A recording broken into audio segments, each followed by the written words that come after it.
Hey guys, Ian here with campgear.com. Today we're going to talk about how to fit your backpack. You've just bought your brand new backpacking backpack and you're getting ready to size it.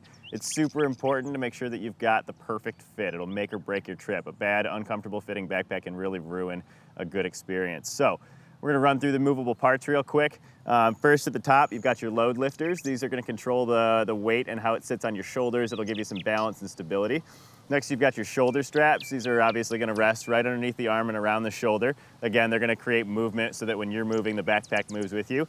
In the middle of those, you have the sternum strap. That's a non-load bearing strap that just kind of helps secure everything in the middle. It's an important one to use. At the bottom here, we've got our hip belt. The hip belt's going to bear most of the weight when you're carrying your backpack, so it's really important that we get that in the right spot. The hip belt also has load lifters connected to the side. Those are going to, again, control that weight, bring it a little bit into your hips. You can let it out if you need to, just depending upon how you want to go with it. So the first thing you're doing when you're sizing up a backpack is you need to find your C7 vertebrae. The C7 vertebrae is that big vertebrae on the back of your neck that sticks out when you look towards the ground. Next, what you're going to do is you're going to find your iliac crest. Finding the iliac crest, you're going to take your hand and run it down the side of your body until you hit a shelf, and that's the iliac crest. You've got one on either side. The center on your back and your spine, in between those two iliac crests, is where you're going to measure from. So take a piece of string, connect it to the C7 vertebrae, run it down your back, and then grab a ruler and measure it.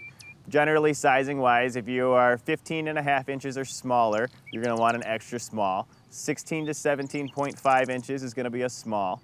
18 to 19.5 inches is going to be a medium, and anything over 20 inches is going to be a large. So when you're purchasing your backpack, go ahead and try and keep that in mind. When you're putting on a backpack, the way that you're going to put it on is you're going to go ahead and buckle from bottom to top. So grab your brand new backpack, take it out of the package, and undo and loosen up all of those straps, the load lifters, the shoulder straps, the hip belt. Make them so that they're fully maxed out. You're going to go ahead and pick your backpack up. When you do that, before you do that, you want to put about 20 pounds of weight in there. You know, a little bit more here or there, a little bit less. Don't overload it, don't underload it. When you have a little bit of weight, it really helps secure and get a good fit.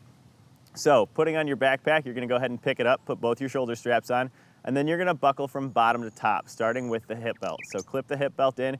You want to make sure it's centered right underneath your belly button. You want those hip belt straps to sit kind of right at the top of that crest so that they're bending over a little bit, but really giving good compression in on your hips. Next, go ahead and underneath the arms, you're going to grab the shoulder straps, and you're going to take two fingers and you're going to pull down and back with your arms to tighten those shoulder straps up.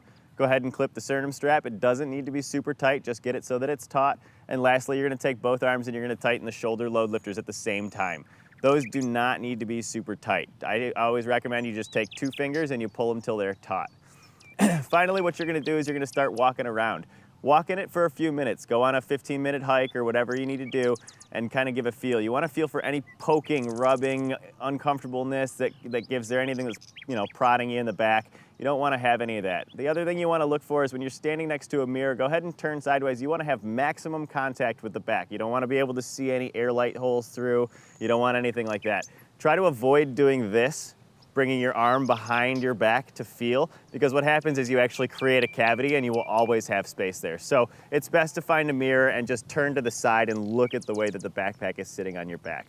Again, walk around in it, make sure that it's super comfortable and that you've got that maximum contact before you put everything on there.